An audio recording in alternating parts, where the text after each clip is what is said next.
Is it time to sell your home, but you are worried about where you're gonna go? You are not alone. In fact, I help people in this situation all the time. This is actually one of my specialties. I'm gonna show you 5 ways to buy and sell your house at the same time.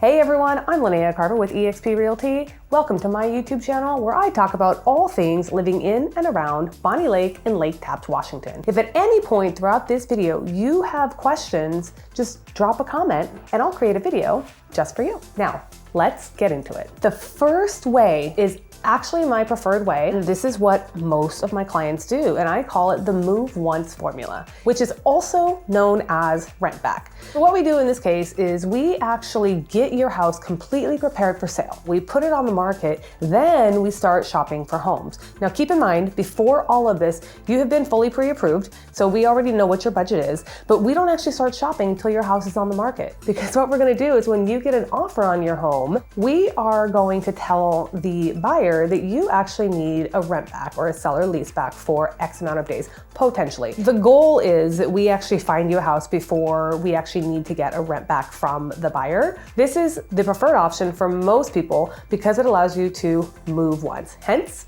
the move once formula. The second option is new construction. You go out and you put an offer on a pre-sale home, not ready for you to move into, basically. The reason why this is a really good method for a lot of people is because you actually don't need to put your house on the market until about 30 days prior to this expected closing date of the new construction. You can move forward with buying your new home, then getting your house ready for sale, and then putting on the market. Some of the pros to this are you're getting into a new construction home based off of today's price, not future prices. So if prices go up, and you're locked into a contract at today's price, that's the locked in price. The risk to it is the interest rate, right? So if interest rates are at 5.5% today and they actually go up to 7% by the time the house closes, you then have to pay the new interest rate. So there's some pros and cons to this, and I'll actually cover new construction in full detail in another video, but that's just kind of a highlight for you. The third option is to buy out of state or move to a lower priced area. Here in the Bonnie Lake and Lake Tapps market, our average sales price is about $775,000 right now. So a lot of people bought within the last 10 years at significantly lower prices because we have seen our prices go up around 20% year over year for the last couple of years. If you bought in the last couple of years here, you probably have a lot of equity. If you want to just try to use that cash to purchase a new home, really the best way to do that is to move to a lower priced area, maybe further south, Eastern Washington, in certain areas, or actually to another state. Now, the last couple options are definitely options, although they're not necessarily the favorites for most people, and you'll see why in just a second. The fourth option is to do a short-term living arrangement. So a couple options here are like a rental. A long-term Airbnb and VRBO is considered a short-term rental. What that means is you essentially move out, put all your stuff in storage, move into this Airbnb, VRBO, which is fully furnished, so that's a plus, and just stay there until you actually find a new house. The other side to this is finding a relative or somebody that you could stay with temporarily. I actually had a client do just this where we sold their house and they stayed in their kid's house for a couple of months. Then they decided they were ready and we moved them into another house. So pros to this are that, you're staying with family, staying with friends. Hopefully you don't have to pay any rent, maybe just a little bit less than you would on a rental. The cons to it are that you have to move twice. And that goes back to my move once formula and why that's usually my favorite, because moving in and of itself is stressful and it's a lot of work.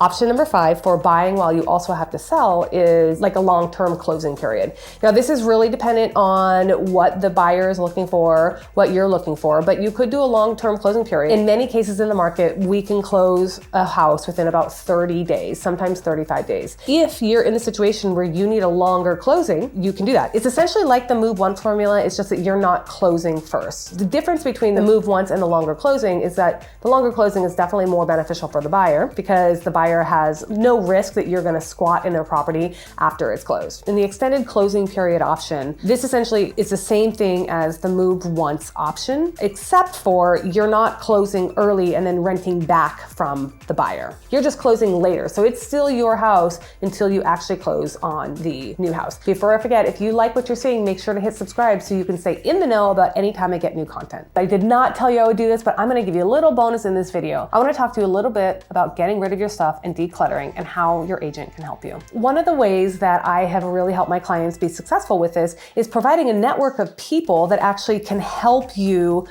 declutter, help you remove your stuff, help you sort through things, whether it be a professional organizer, junk hauler, whatever. That's one of the ways that I've really helped my clients been able to move forward. When you are thinking about making a move and you have to sell and you have to buy at the same time, make sure that you have a really solid plan in place with your agent. Make sure that there's a step-by-step process for you so you're not left in the dark and you're not confused about anything. If you want to know a little bit more about what my process looks like for my clients in this exact situation, feel free to reach out. I'm Lynea Carver with eXp Realty, making dreams come true, one home at a time.